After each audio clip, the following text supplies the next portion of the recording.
Hi hello friends, welcome to rose kitchen. இன்றைக்கி நம்ம சூர மீனில் எப்படி சுக்கா பண்ணலான்னு பார்க்கலாம். 2-3 நாளாக ஒரே சூர மீனாக தான் இருக்குது. அதனால் இன்னைக்கு வித்தியாசமாக சுக்கா பண்ணலான்னு ட்ரை பண்ணேன். அதுக்கு நான் முதல்ல மஞ்சப்பொடி, சூரியன் நல்லா கழுவி வச்சுட்டு சின்ன சின்ன பீஸாக கட் பண்ணி வச்சுக்கோங்க. மஞ்சப்பொடி, மிளகாய் பொடி, பெருஞ்சீரகத்தூள், இஞ்சி பூண்டு பேஸ்ட்டு, கொஞ்சமாக மல்லிப்பொடி, கொஞ்சமாக பெப்பர் பொடி, இவ்வளோத்தையும் போட்டு உப்பும் லைட்டாக போட்டு மிக்ஸ் பண்ணிக்கிறேன் கையாலே. நல்லா மிக்ஸ் பண்ணி விட்டுக்கோங்க. இதை ஒரு 5 நிமிஷம் அப்படியே ஒதுக்கி வச்சுருங்க. சூர மீன் நேற்று ஃபுல்லாக மீன் குழம்பு வச்சாச்சு, மீன் பொரிச்சாச்சு. சரி இன்றைக்கும் சூறையா, சரி அப்போ இந்த மாதிரி ட்ரை பண்ணுவோன்னு சுக்கா பண்ண ரெடி ஆகிட்டு. அப்புறமா ஒரு வானலியில் எண்ணெய் விட்டு இந்த மீனை எல்லாம் பொரித்து எடுத்துக்க போகிறோம். நல்ல கறியை விட்டுறாமல் கொஞ்சம் மிதமான சூட்டில் பொரிக்கணும். கருவேப்பிலை போட்டுக்கோங்க வாசத்துக்காக.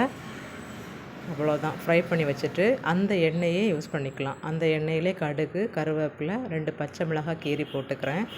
அப்புறமா அதில் 2 பெரிய வெங்காயம் சின்ன சின்னதாக கட் பண்ணி சேர்த்துக்கிறேன். அதை நல்லா வதக்கிக்கோங்க. நல்லா அது வசங்கட்டும். அப்புறமா கொஞ்சமாக உப்பு சேர்த்துக்கோங்க. ஏன்னா நம்ம ஏற்கனவே பொரிக்கும்போது உப்பு சேர்த்துக்கிறோம். அதனால் கொஞ்சம் பார்த்து சேர்த்துக்கோங்க. இது வதங்கினதும் 1 ஸ்பூன் இஞ்சி பூண்டு பேஸ்ட், ஏன்னா நம்ம மீன் பொரிக்கும் போதும் இஞ்சி பூண்டு பேஸ்ட்டு போட்டுக்கிறோம். இதிலே லைட்டாக போட்டுக்கோங்க, நிறைய வேண்டாம். நிறைய போட்டால் கொஞ்சம் கசக்கிறது மாதிரி இருக்கும், அது வேண்டாம். இஞ்சி பூண்டு போட்டு நல்லா பச்சை ஸ்மெல் போகிற வரைக்கும் நல்லா வதக்கி விட்டுக்கோங்க.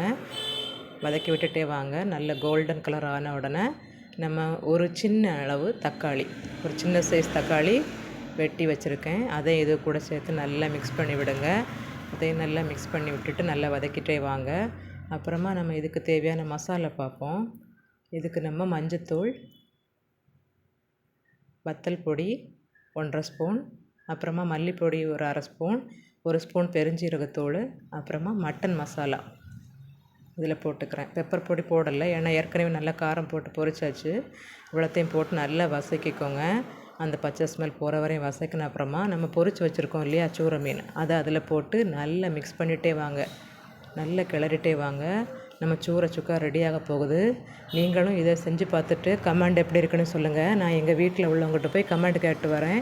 என்ன தான் நம்ம சமைச்சாலும் வீட்டில் உள்ளவங்க சொல்லும்போது தானே அந்த அப்படியே மேலே ரெக்கை கட்டி பறக்கிற மாதிரி இருக்கும். ஓகே ஃப்ரெண்ட்ஸ், பிடிச்சிருந்தா சப்ஸ்கிரைப் பண்ணுங்கள். Bye friends.